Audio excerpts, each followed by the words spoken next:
Hi, and welcome to the free meditation. I'll take a couple minutes here and explain to you the proper way to do the breathing exercise. This is an ancient two-stage breathing technique known as pranayama yoga. It has a particular rhythm to it, with all the inhales and exhales happening in and out through the mouth. The first breath is in the low belly, and the second one is up in the high chest. Then you exhale. Again, all of the breathing through the mouth. It's not hyperventilating.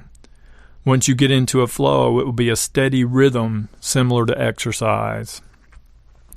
When you're ready, lay down, get yourself comfortable. If you have an eye pillow, cover your eyes. We will move right into the breathing, and remember, stay with it. The breath will help you let go and heal. It will be 5 minutes of active breathing and 2 minutes of relaxation. Here we go.